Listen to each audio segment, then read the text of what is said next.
that is Jeff Smith. So if Jeff Smith is ready, I can stop my presentation and he can start to share the screen.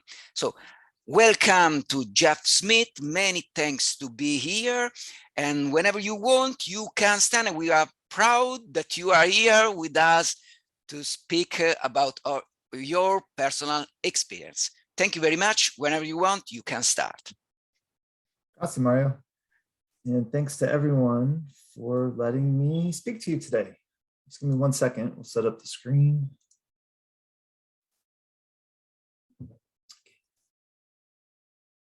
I'm happy to take questions as we go. I have a hard time reading the chat in the Q&A as I talk.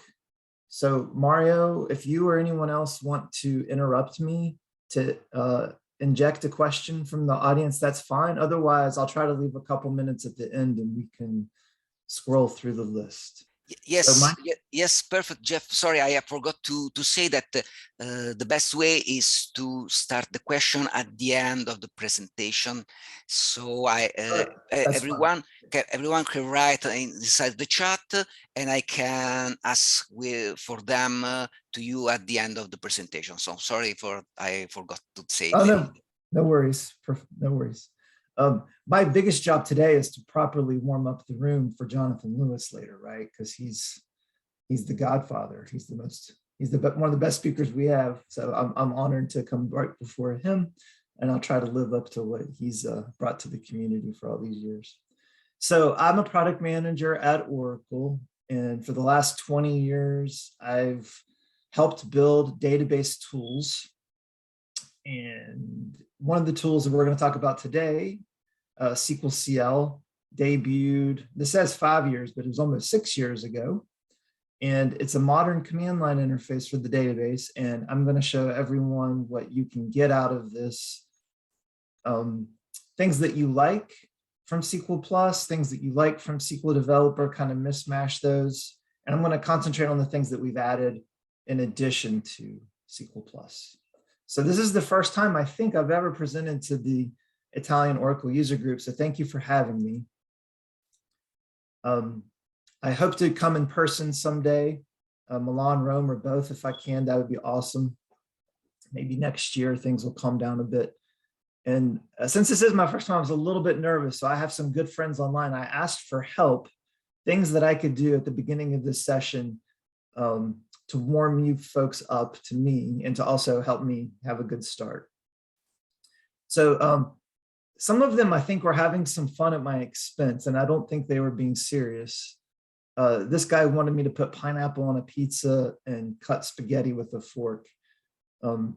He said if they don't like me, it won't be because of the presentation. So I'm just gonna, it's too early for me to have spaghetti. I don't think I can do that one.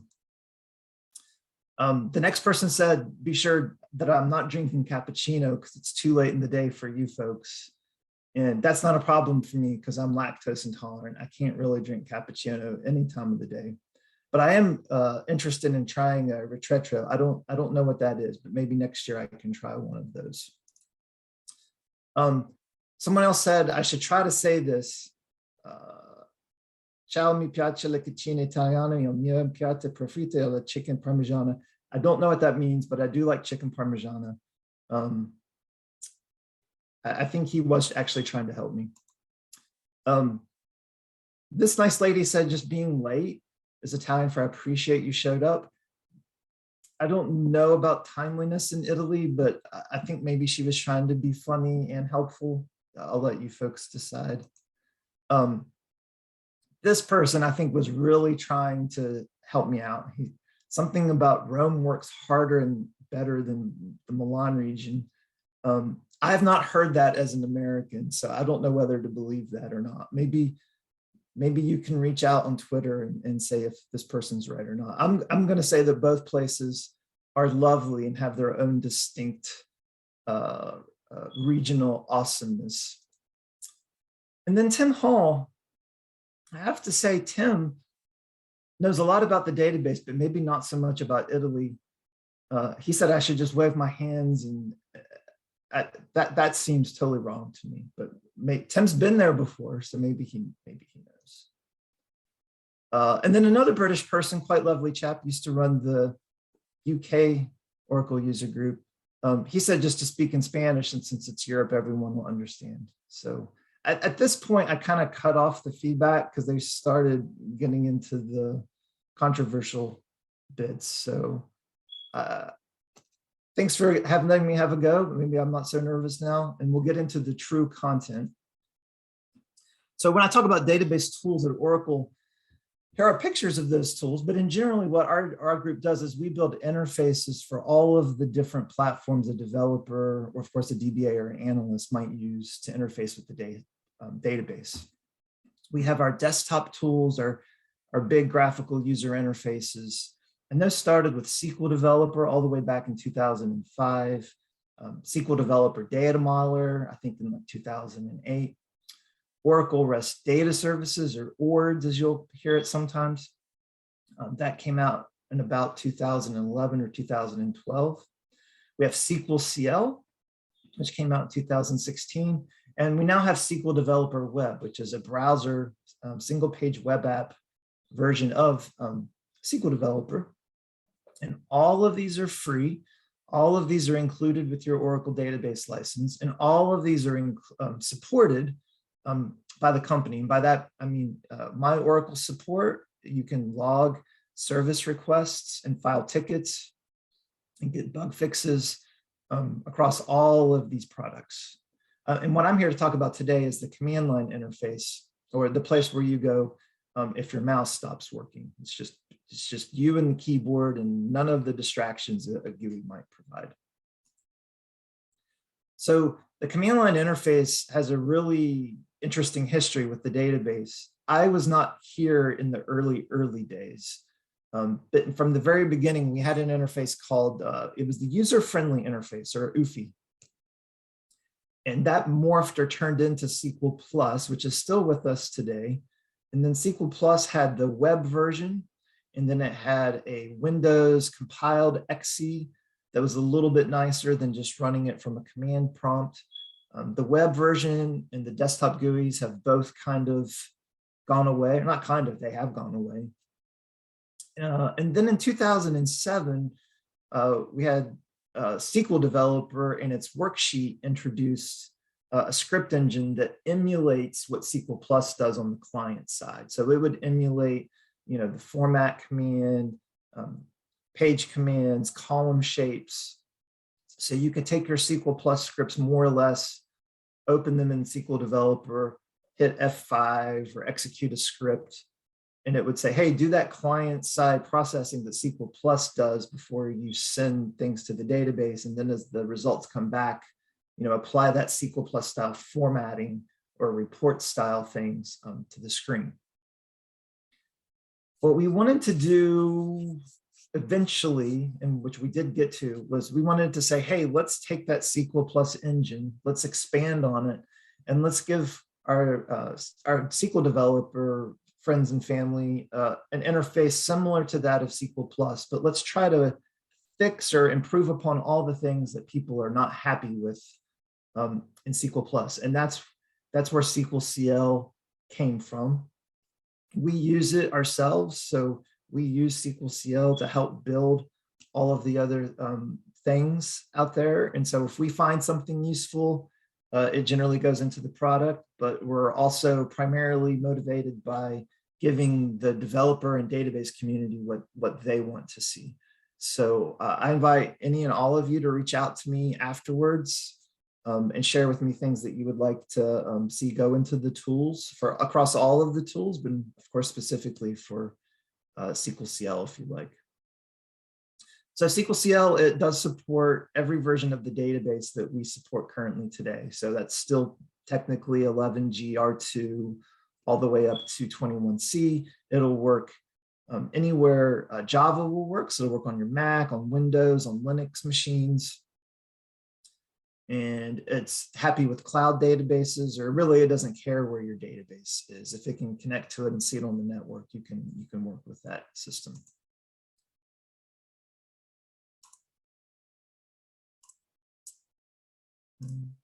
Okay, so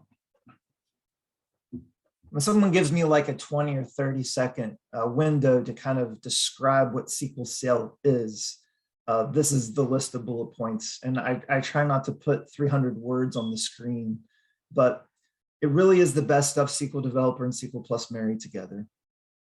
Out of the box, we automatically format your output. So imagine, maybe you're talking to your kids or even grandkids, and you're like, hey, do you want a career in IT that will give you fulfillment and joy and you'll never stop learning? Maybe Oracle's the way to go. And then they run their first query in SQL Plus and it's impossible to read. Well, we wanted to fix that, so we did. We do smart printing on the screen for them out of the box. But in addition to that, we auto format to CSV, JSON, XML, insert statements, and I'll show demos of all of that. We wanted to give you query history. We wanted you to build your own commands. We wanted a strong editor interface built into it that you didn't have to use tricks to get in there working. We added change management via the Liquid-based open source library. We're adding new database features into SQLcl all the time, including data pump and data guard, and I'll be talking about that. And if you want to go grab this or just learn more about it, I've got a video you can watch. You just go to oracle.com/SQLcl. It is really easy to get. You might already have it. So in SQL Developer, we actually ship SQLcl in the bin directory. If you see a SQL.exe or a SQL.sh in that bin directory, that's SQLcl. So it ships with SQL Developer. We do update SQLcl more frequently than SQL Developer. So SQLcl gets updated every 3 months. The current version is 21.4. The next version will be 22.1. I'm showing you 21.4 today. So everything I'm showing you today, you'll be able to use today. If you have Oracle Cloud accounts, and if you're in your console and you open the Cloud shell, SQLcl is there by default. So you can just simply type SQL and start connecting and working with your databases. So nothing to install if you have Cloud accounts and you're in Cloud shell. I showed you the download link. You can bookmark this page. There will be a, if you click this link here, it'll take you to a SQLcl-latest zip. So you can bookmark that link, and if you grab it, it'll always be the latest version of SQLcl. There's no click-through license agreement. You don't have to sign on and say, I agree to the Oracle Tech Network terms and conditions, because we've changed the license over to the Oracle free license. So it's much easier to get, it's easier for us to distribute, and you're free to distribute yourself to your clients and partners, and even in your products if you want. If you're a fan of Docker, we have a SQLcl container in the Oracle container registry. So you can use this in Docker, for example, if you'd like. If you're a Mac fan, we have support for this with Brew. So you can just say Brew install SQLcl, and we'll go grab that. And if you don't have Java, we'll go and grab that for you as well. And it's also in the Yum repos. So Yum install SQLcl should also work. So a lot of people will just say, hey, just tell me what SQLcl can do that SQL Plus can't. And if we just look at the pure command list, here are all the commands that we have in SQLcl, which you would not find in SQL Plus. So some of these commands, you can pretty much guess what they do, and other ones maybe not so much. I'm not going to talk about all of these because I would need an hour and 45 minutes versus the 45 minutes that you gave me. And that would make Jonathan upset that I stole his time, and it would probably make you upset. But I am going to show you some highlights from some of my favorite of these features. And again, like we said, at the end, you can ask questions, and I'm happy to spin through and circle back. So query output, this might be the most important. As you come into the tool on the more recent versions, the automatic pretty formatting is on by default. Now, if you have SQL Plus reports that you wrote in 2008 and you want to run them as is, they will work in SQLcl. So here I am in SQLcl. I've ran a query. I've got my output back. And I can say show SQL format. And it's telling me that SQL format is ANSI console. This is what we call the pretty formatting or the pretty printing. And if I run a query against employees,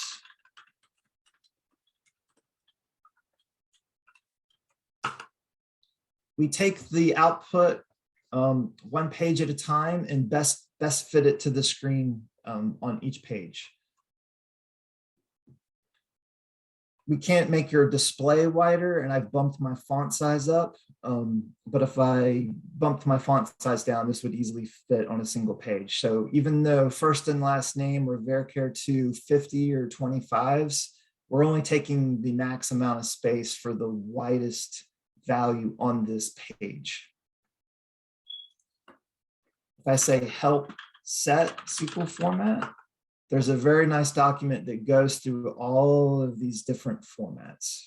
So if you just unset SQL format, you'll go back to SQL Plus style. I've got CSV, HTML, XML, JSON formatted. And we also have insert. Insert might be an interesting one. So if I say set SQL format to insert and say select star from departments,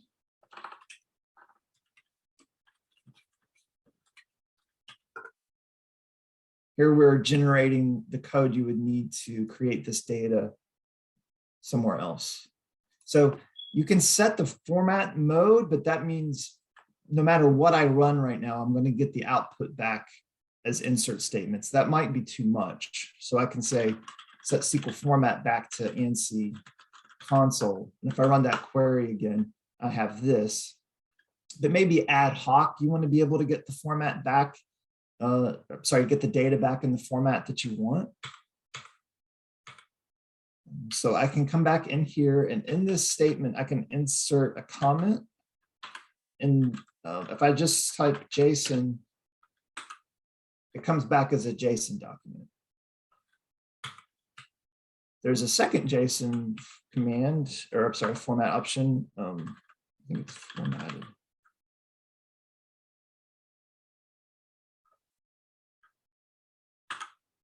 Yeah, so this is a little bit easier to read for people.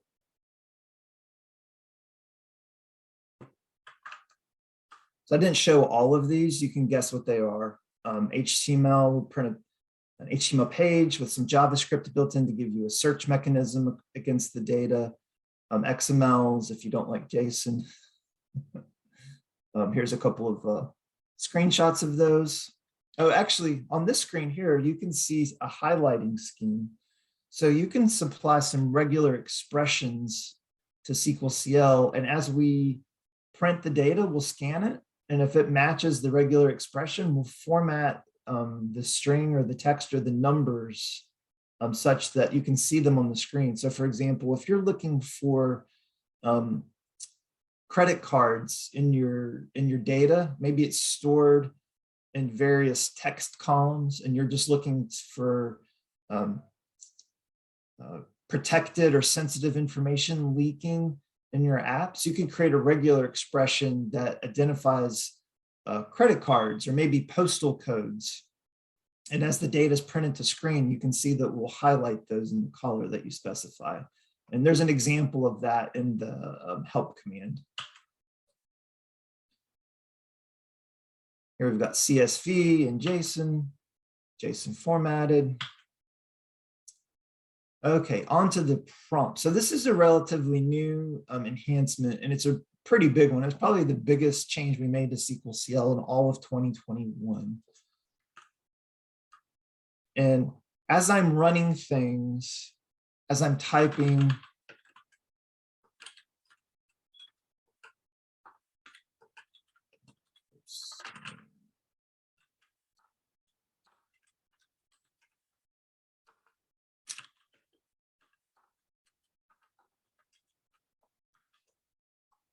You can see there's this banner down below.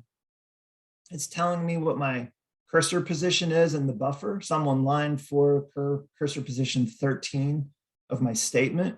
It's also telling me who I'm logged in as. It's telling me the instance of the database I'm logged in as. It's showing me what the editor mode is. This is VI.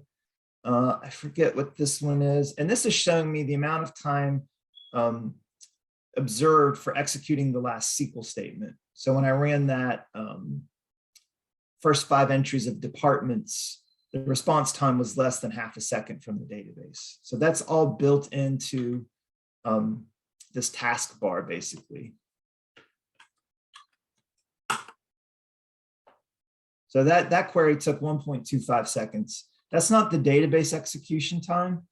This is the observed time. So from the time we executed the statement on the JDBC driver to the time we got the response back from the database. So that's probably not going to be the same as, like, for example, the CPU time that you see in a DBMS plan for the SQL ID. So the way you set this is with a setting called Sql Prompt. So if I say show Sql Prompt, not correct. Status bar. Show status bar. So the highlighting scheme that I've implemented is something called Dracula. So that's something a little bit different. So when you see these green and purple text, that's not associated with the status bar itself. But I was showing you, like, the cursor position and who I'm logged in as. These are the values that I can put onto the status bar. Here are some of the things that I'm not using. Like, I could show the current working directory. I could show the character set encoding for my terminal. If I'm using Git, I could show my branch with my current working directory. I could show the version of Java. So I have these things on. These are not on by default. When I start SQLcl, you have to turn these on. If I say show, what is that? Oh. If you put these in a login script where we look, we'll just execute that on startup, just like you might set your favorite SQL Plus settings. If I come out of here, let's see, type. Here you can see what I've set when SQLcl starts up. Set status bar on, add edit mode, add transact. Oh, that's what that one that says none. Transaction, that'll show me if I have commits pending. And then down here, I have these things called highlighting. So this is where I'm emulating that Dracula theme. So I've got a black background in my terminal, and I'm saying, hey, keyword should be green, identifier should be magenta, so on and so forth. So if I start back up,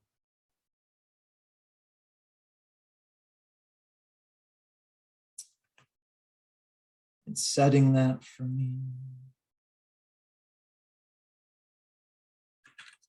If I say create table transactions,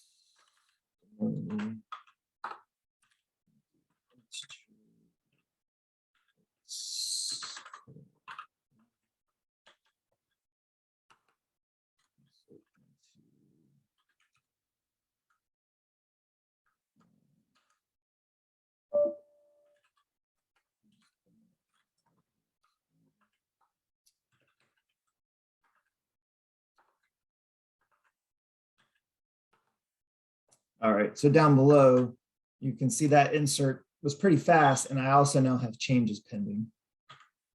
And then if I commit, nothing's pending, and that commit was even faster than the insert. CLS is not a SQLcl command. It's an alias that I've created because my brain is just used to typing CLS all the time. So this alias command, if I say alias list CLS, you can see that I'm just issuing a clear screen just because I'm just lazy. I don't ever want to have to type that again. So you saw me typing a little bit and I didn't really call it out, but we have VI and Emacs support built into the editor. And it's even a little bit more interesting than that. So even if you're not using VI and Emacs, there is kind of a visual style of editing supported here. So I can say 6-star from employees. I'm just hitting the enter key to go to the next line. And I could say, where first name, like J. Oh, you know what? I don't like J. So I'm just gonna use my arrow keys. I'm just gonna come back in the buffer. And I hit the up arrow key and it just takes me to the previous line. So I don't have to use the change command anymore. I don't have to do C// We support the change command, but you don't have to if you don't like that. So I can just simply overstrike this with an S and salary greater or 20. Maybe I don't want all the columns. I can say,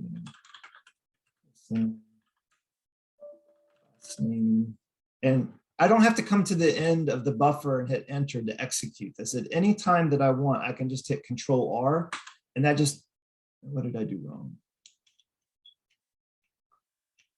I forgot a where clause. So to go back, I just do up arrow key. That's my history.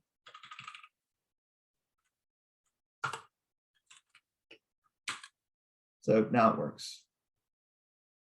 And I could say, oh, I need those as CSV. So I would just do this again and come up here and add that CSV hint like I showed. Now I could come down here and say, I want to delete this line. I'm in VI mode. So I can just do escape. Now I'm in VI command mode. So it went from VI insert mode to VI command mode, and it's showing me that down here. So if I do DD, that's gone. Now I hit escape. I'm back in VI command mode. Oh, no.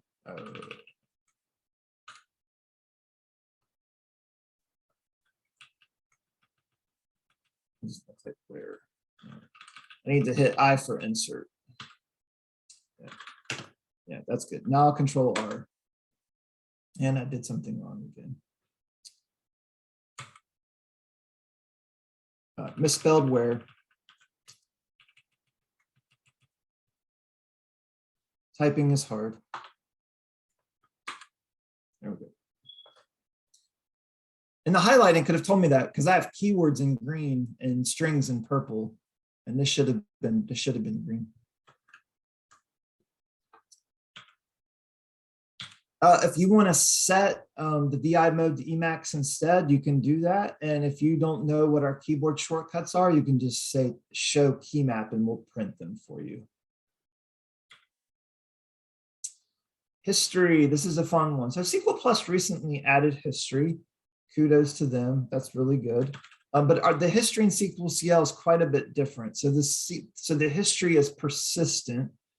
If I exit this session and come back in, and by the way, you saw me exit and come back in. If I type history, I can see I've got the last 400 and some things I've ran through SQLcl.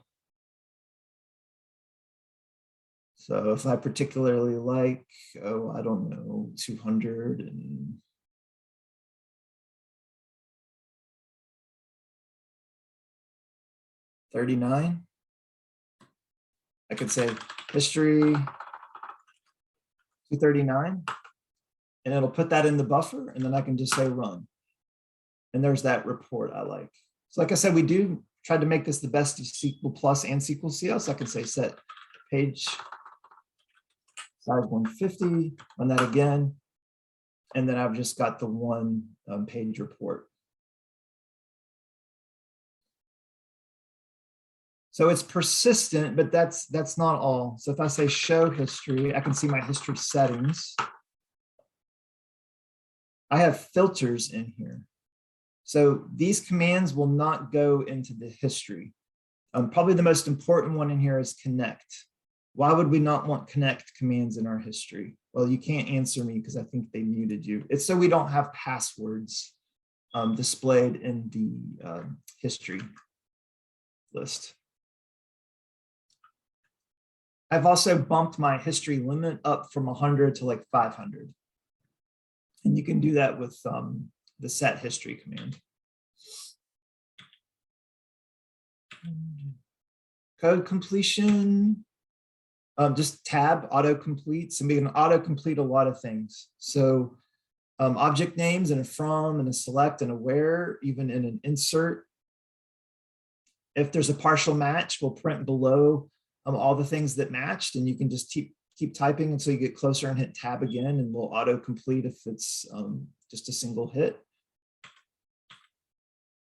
We can autocomplete keywords or tokens expected in database commands. So in this case, alter session tab, these are the next keywords that the syntax diagrams in the database docs recognize.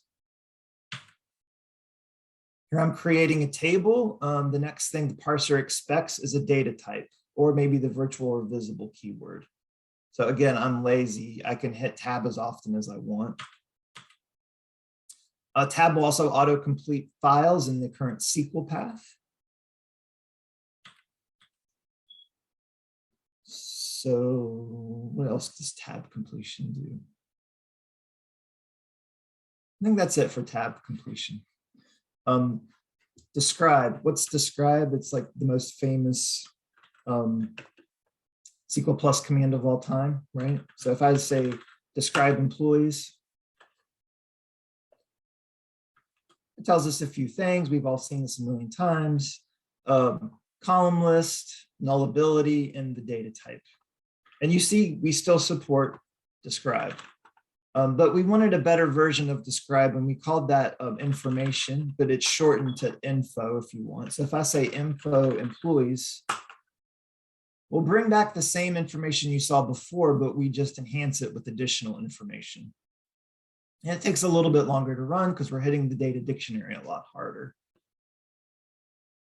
But you can see I've got the stats, base level table stats. I've got the table comments. Primary keys are denoted with an asterisk. We have your column comments. So I can see what salary is. We have a list of indexes, and we have a list of foreign key constraints. Now, if you're doing performance tuning and you want more information on the stats of your table, you can replace the comments with the column stats. And you do that by saying info plus.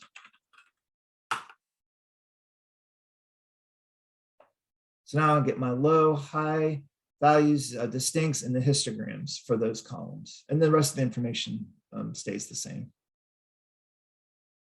You can do this with a view as well if you'd like.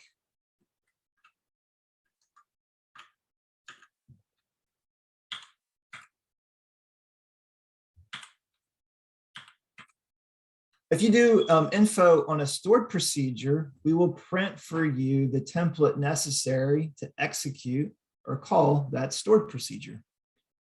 And I can do this for a package as well, or I can do it for a package.procedure or function. So this can just save you some lookup and some typing perhaps. Common tasks. So the things that you're just going to be doing over and over and over again. I think the one that I enjoy and use the most is simply the CD command. If I say show SQL path, this is where it's going to be looking and pulling from. This is where I started my session from, but I'm going to start running things out of my desktop. So all I have to do is say CD, what is that? Users, JD Smith, desktop. And now I can say show SQL path. So it's running, it's going to be looking for things there first. So I can say, show me all of my SQL scripts. I've got a beers.sql, who knows what that does.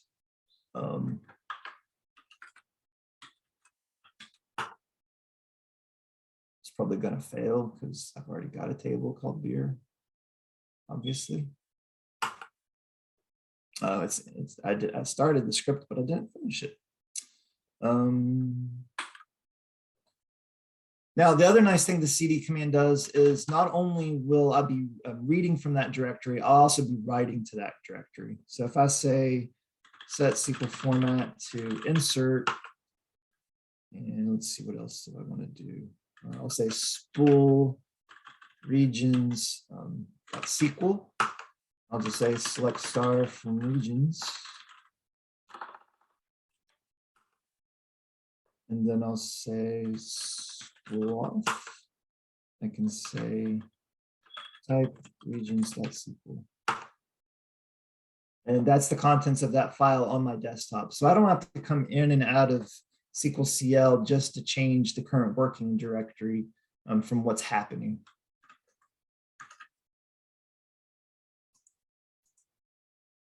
The DDL command, it's not magic. It's just invoking DBMS metadata generate DDL for us.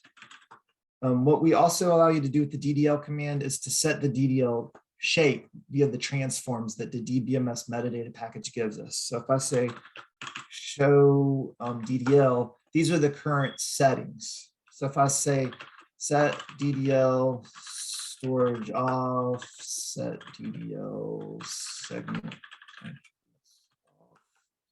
say DDL regions, it's going to print the DDL using these transforms that are defined on the package. There's a bit of a performance hit the first time you run DBMS metadata commands, but once you've done that for your session, it should be pretty swift. Obviously, I could combine this with the spool, and I could combine this with the insert mode select, and then I could have files that both create and populate my tables.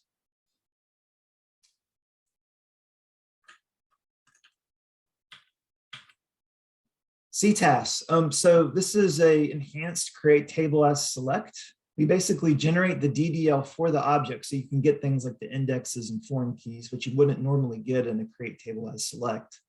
And then instead of running that, we throw that into the buffer. So then you can then edit it and tweak it as you want. And if you don't like the DDL that we're generating, I just showed you how to change that. You can turn these things off and then just get exactly the CTAS that you want, or create table as select. The only parameters are the table that you're basically copying and the name of what you want it to be called when you create the copy. This was a super powerful command. It's called load. It does exactly what you think it does. It looks at a local file or a file in a bucket in your object store in the Oracle Cloud. It processes that file and it batch loads them into your table. Not quite as fast as SQL Loader, but still much faster than individual insert statements. I can just tell SQLcl what the CSV, in this case, example file looks like. So you can see delimiter set to comma. I know in Italy, you probably use what we call in America, the semicolon. So if I can set the delimiter to the semicolon, I can say, hey, the strings are enclosed with double quotes. Skip rows is set to 0. So I can say start with the very first row in the file and just start loading those rows into my table. So I'm saying, load this table from this file. It's showing me the settings that it used, and it processes that and runs it, and it goes. You can use SQL Loader. It'll be much faster. You can use external tables. It'll be much faster. But if you don't have access to the database, and if you don't have an Oracle client installed and you want quick and dirty table loads, the load command is really, really nice. I had 35 or so CSV files that I downloaded from my Strava app. Strava is a social community where you can share your exercise activity, and you can ask for your personal data, and it gives it to you in all these CSV files. I just wrote a loop, a shell script loop that says, hey, go through all these CSV files and issue these load commands. The keyword new at the end, it says, hey, this table doesn't exist yet. Look at the CSV data, detect dates, detect strings and their sizes, and dynamically generate these, create these tables for me and load them. So I didn't have to write any code. Now, if you want to see the DDL that we're generating in advance, or maybe you want just the DDL, maybe you've got some CSV and you want to say, hey, I want to turn this into a table, but I want to tweak that a bit because I know the data model better than what the CSV data is showing. If I include the show DDL keyword at the end of the load command, we'll show you what we would use to build this table. So you can even say, hey, we detected a date format. This is an American date format. You'd see something different where you're at. And so then we know how to take those strings and insert them as dates into the date column or timestamp, for example. Okay, I've got 5 minutes left, so I'm going to go way, way faster to finish off. This is the newest thing that we've added to SQLcl, a data pump command, and it's simply just like dbms metadata and the DDL command, we just created a data pump or a DP command that sits over top the dbms data pump PL SQL APIs. So we wanted to make it as easy as possible to both do exports and imports. We wanted to simplify the process for you to do migrations to the Oracle Cloud, because that's how my kids get to go to college, is helping people use the Oracle Cloud more. And so let me show you what we did. So there's a data pump command. If you're not seeing this, you need to upgrade to 21.4. That was released at the end of, I'm sorry, that was released in the second week of December. So it's still like 2 or 3 months old. We shortened it to DP. We have not exposed all of the parameters and all of the options that the PL SQL API gives you for data pump. We're adding more. In 22.1, we're going to allow you to add filters. So includes for types of objects or specific objects by name. Right now, you just give us the schemas that you want, or if you want the entire database or not, but you'll be able to say, hey, I want this schema, but I only want tables, or hey, I want this schema, but I only want the tables if they are in this list of tables. Hi, Jeff, sorry, just a little thing, because we are near to the end of this session at 45. Yep. Should end, obviously, if you need to close, don't worry. So we have time. Let's just stop and do Q&A. No, you can go ahead and you complete your task. Just to say that, so we can have some minutes for some question. So please close your session. Don't worry. I'm sorry. There's so much to show. Like I said, I could spend 2 hours on SQLcl. Yeah, I know. I hope everyone gets the concept. We tried to make hard things easy. You have set commands, help commands to learn how this works. In addition to the docs, we have a Twitter feed, we have YouTube channels, our blogs.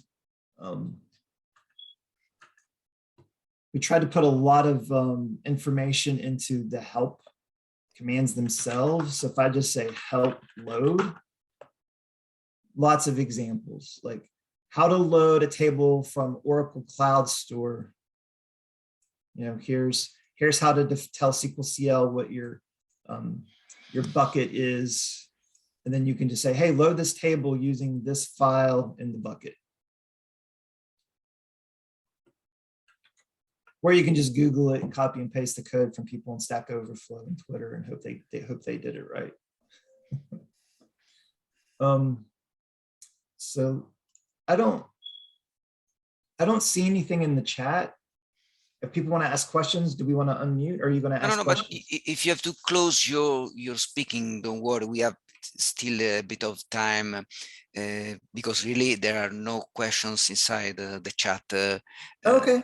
So, you have to close 2 minutes for also 5 minutes. Don't worry. 5 minutes. Okay. So let me show you some resources that you can go to for more help.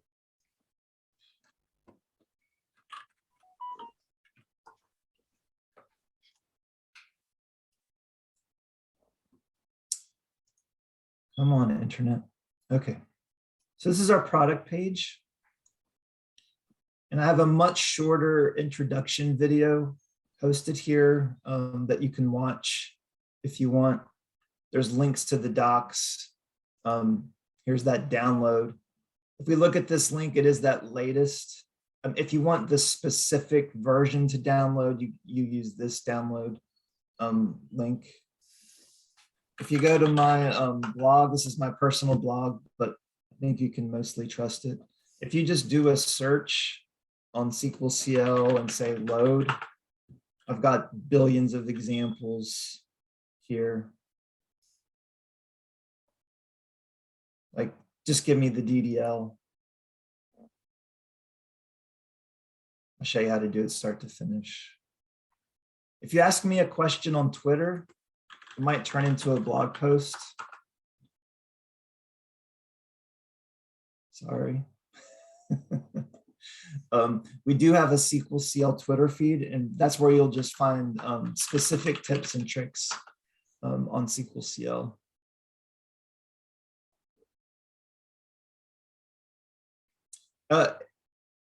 Our Dutch friend Eric, very well known in the European community, loves talking about SQLcl. So look for him at conferences such as ITOUG. He'll probably submit papers for the next one for Pints with Oracle in Poland. So there's quite a few people in the community that like showing our tools. Sabina in Germany is also really good with SQL Developer. So there's lots of support out there in the community. It's not just specifically from Oracle. So the next update will be 22.1. That'll be available probably about the end of March. And the biggest new features will be just enhancements to the data pump command. And I think we'll also have the data guard command ready to ship to. So the data guard command will allow you to issue commands to the broker. And I would invite the data guard community to talk to the data guard PM product manager if they want to know what's going to be available there, because I'm not the best data guard spokesman yet, but I'll learn it and I'll get ready for the next time.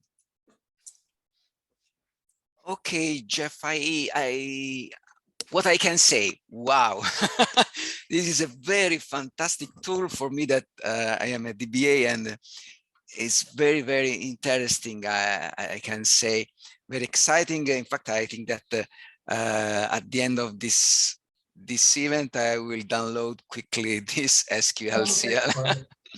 Yeah, because very, very useful. A lot of commands, and it's very, very interesting because a lot of time I spend my time using BI or a lot of things, or to understand how we can find the DDL, or a lot of very, very interesting things that I can be useful for everyone.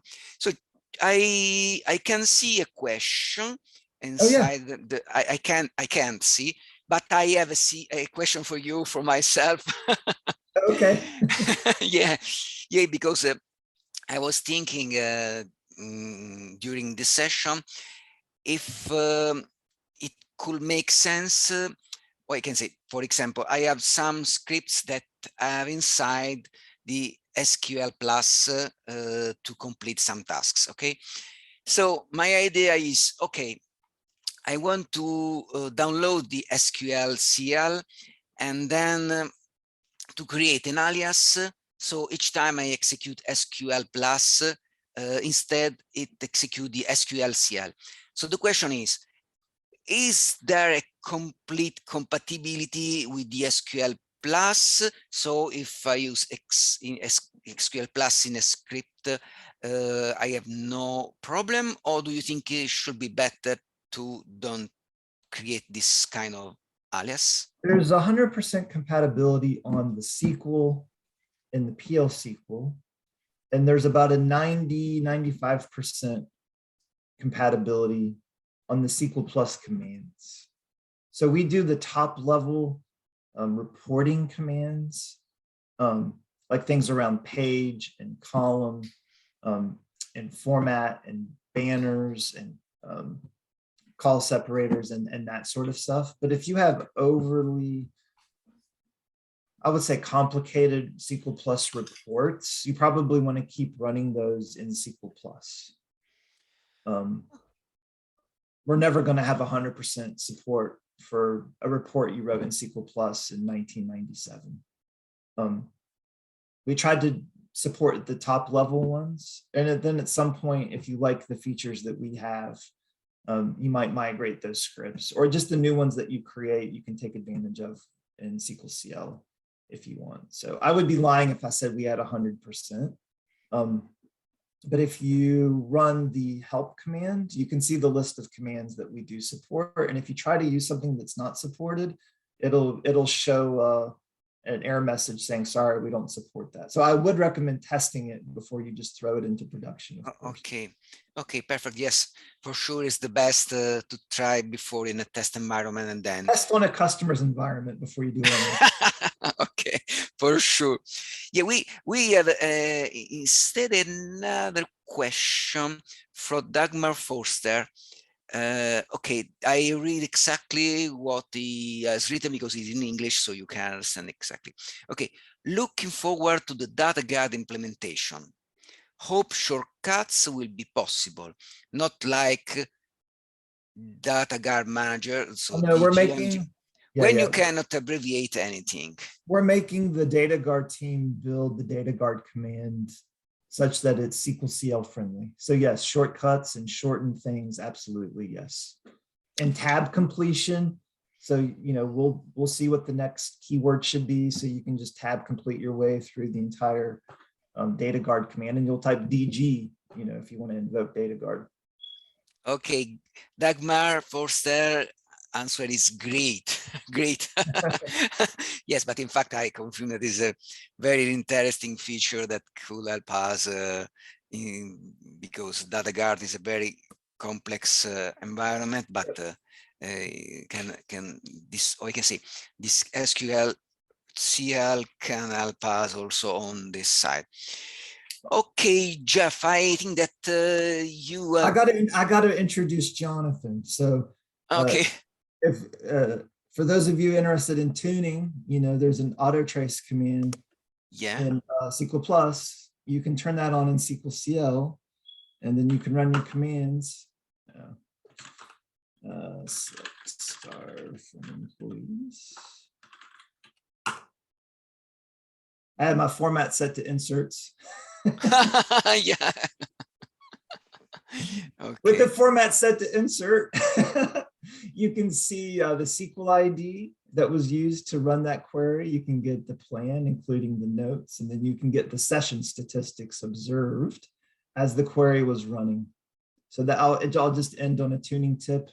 And again, thank you for letting me present to you virtually, and I hope I get to come in person sometime and enjoy the rest of your event. And thanks everyone, and enjoy the rest of your week. Thank you, Jeff, for your time, for everything you have give us about this SQLcl that is very, very interesting, and we are proud that you are here today. Oh, thanks. My pleasure. Okay. Ciao.